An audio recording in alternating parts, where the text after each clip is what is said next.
we are right at 12:15, and I'm watching numbers that are starting to stabilize. And so, Uchenna, if you are on, can you go ahead and share your screen with your presentation? And I just want to remind everybody to please keep your cameras and your microphones off if you are not presenting. After the presentation, when we have discussion, you're free to turn your cameras and microphones back on. And we'll wait for Uchenna. Uchenna, do we have you? Yes. Can you hear me? I can hear you. If you want to go ahead and share your screen with your presentation. And while you do that, I will introduce you. Welcome back from lunch, everyone. We're going to pick up our afternoon sessions. And Dr. Uchenna Nwankwo is going to give us a presentation on the HFR network. And we'll have some time for discussion after that. And I see your slides just fine, Uchenna. Thank you. Okay, good. Should I go ahead? Yes, it's all you. Okay, awesome. Thank you for this opportunity. Good afternoon, everyone. My name is Uchenna Nwankwo. I'll be discussing GCOOS HFR network status and challenges. So this is the outline of the talk. So we'll go through the status, then address some of the challenges we are facing, and then future plans. Okay, so in the Gulf, where GCOOS is focused on, we have various groups that are contributing to the GCOOS high frequency radar network. So the GCOOS sponsored groups are GERG, which is the Texas A&M University. So they have six, they're supposed to have six operating radar networks. So the radars, do you see my mouse? So these radars on the Texas shelf are the long range radars for operated by GERG. Then we'll have five radars operated by RATES. They are the short range radars in here in Texas, but they are short, so mostly focused on inner waters. Then USM operates six radars. So these are the USM radars. Uh, we have three short range radars and then three long range radars. So the long range radars are mostly focused on the Mississippi Bight region or the Shelf region, while the short range radars are mostly Mississippi, if I remember correctly. Then we'll have two Fugro radars. Then besides these GCOOS sponsored groups, we have other groups that contributors. So the ORCO is an international group. They are here in Mexico. Fortunately, most of their radars are not up. And then we have the UGOS group, which a couple of groups are participating to that. You see, these are very important radars which are collecting data, surface current data from the Yucatan. And I believe Dr. Nwankwo is here. He has given numerous talks about how important those radars are. But the issue is you realize that despite these numerous these various numbers of sites, you can see that the Gulf shelf is not completely covered.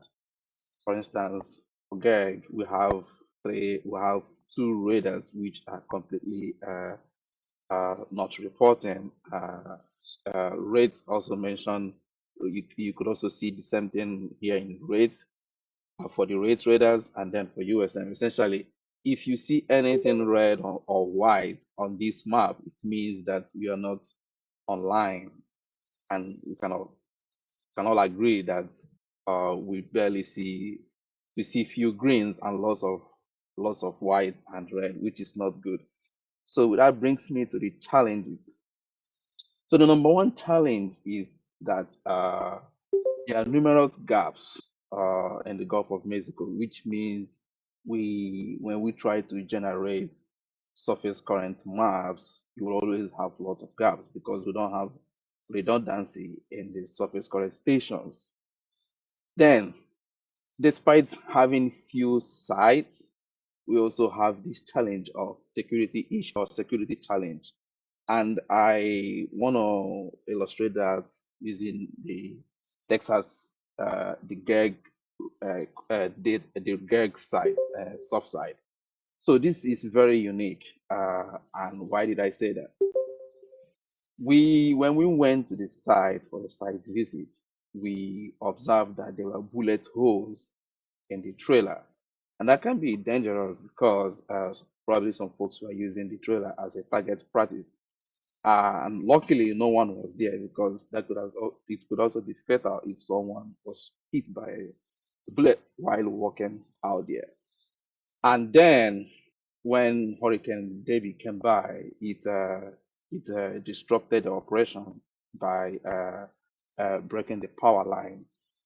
And when we were making plans towards restoring the site, we got a very horrible news that the site trailer was stolen, and we still haven't found it yet. So all these things contribute in ensuring that data coverage is inhibited. And then when you have or we're trying to make effort towards restoring other sites, there are numerous hurdles towards getting a new site. For instance, the rollover pass site which is operated and managed by GERG has been down for numerous years. Every effort to bring it back online has been frustrated because it was initially installed on a private line. Now we are considering installing the site on a different location, and we've not been able to make any progress. This is the same fate faced by FSU and LSU. They've been trying to install their new site, but also undergoing numerous challenges with regards to getting a place to install the new site and permission issues. So uh, all these all these are inhibiting high frequency radar coverage on the Gulf. And then the other thing is that both the real time and the archive data sets don't meet the IU's quadrat, essentially because they are not being applied, and that in itself degrades the data integrity. We are actually informed by Coast Guard that they don't synthesize our data set because they practically don't trust them. So that's that didn't look good at all, and hopefully we can try to address that and regain their trust. But unfortunately, operators are not funded for reanalysis, and that further inhibits going back in time to improve the quality data set. Now, of course, these are equipment, and there will always be technical issues.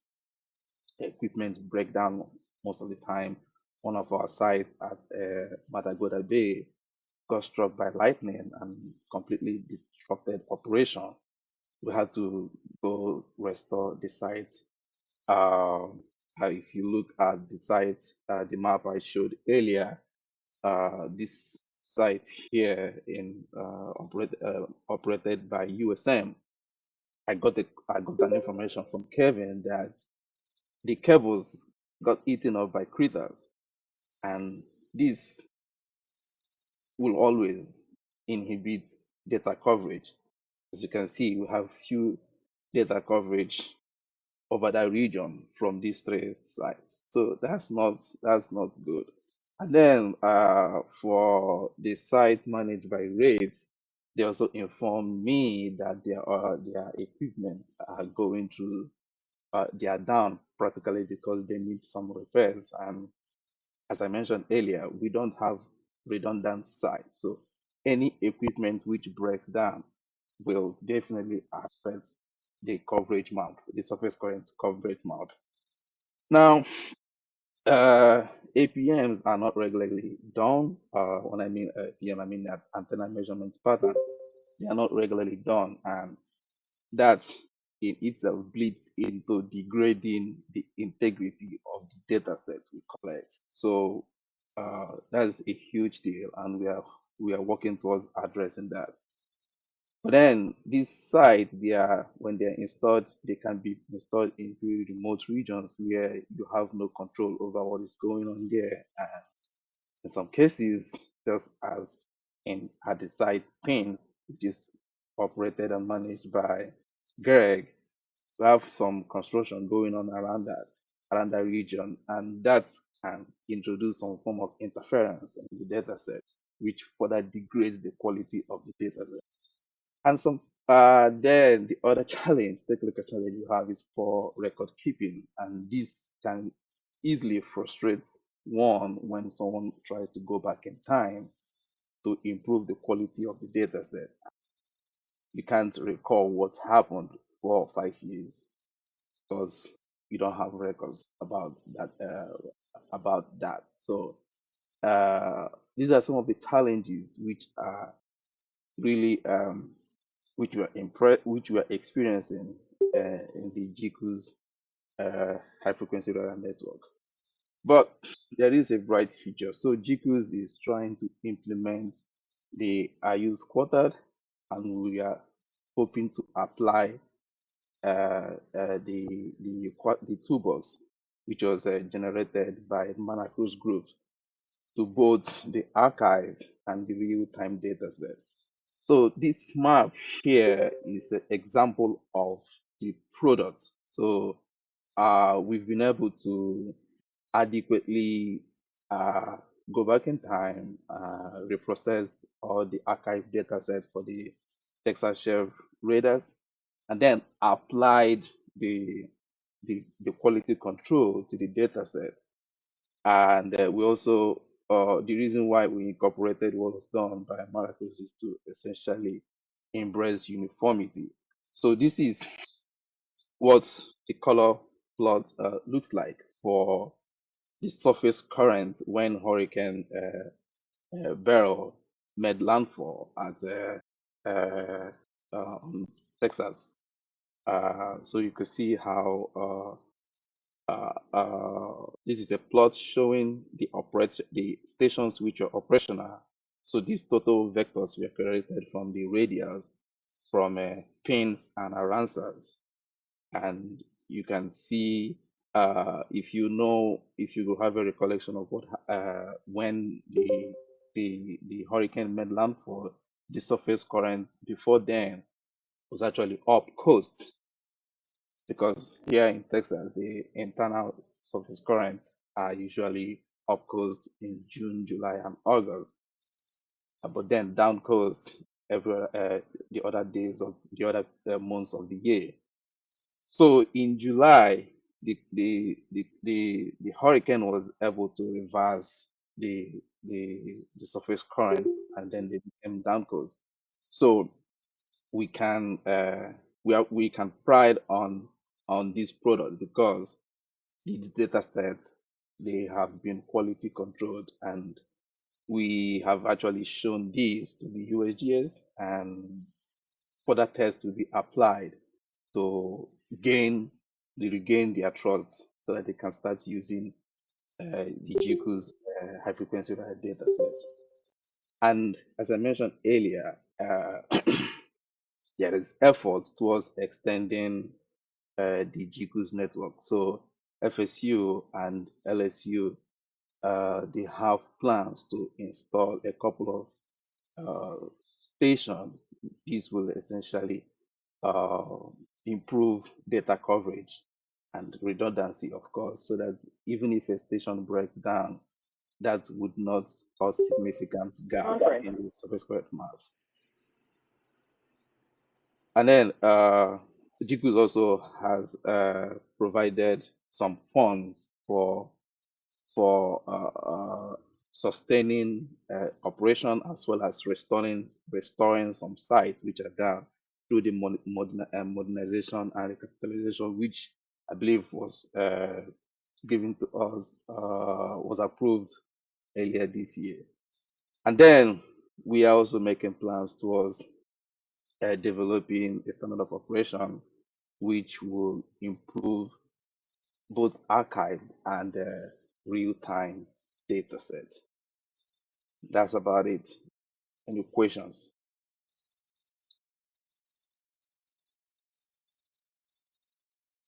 Thank you, Uchenna.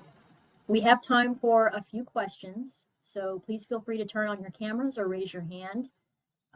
Just going to remind everyone who has just joined us after lunch, we're running about 5 minutes behind schedule, so we have a few minutes. And there is a question from Pat in the chat. Pat, do you want to go ahead and ask your question? Yeah, I just saw a bullet that said poor record keeping, and I would think that that would be a kind of a requirement of the grant. Maybe that can be discussed or expanded upon. Could you repeat your question, please? Yes, one of the bullets was poor record keeping. Mm-hmm. And I wondered if we could expand on that. I mean, that if we give a grant, that should be a caveat: no poor record keeping. Well, as I said, it doesn't really. I'm not implying that there are no records that are kept, right? But some instances, you could have an operator forget to make record of what happened at the site, and you may eventually need that information, but can't find it because they forgot to do that. So that can be frustrating when you're trying to do some analysis. You are saying something? You on mute? Withdraw the question. You're absolutely correct. I mean, you're Okay. reliant on others, and so yeah, I guess I was thinking this was a direct grant, but no. Thank you. I understand now. Okay.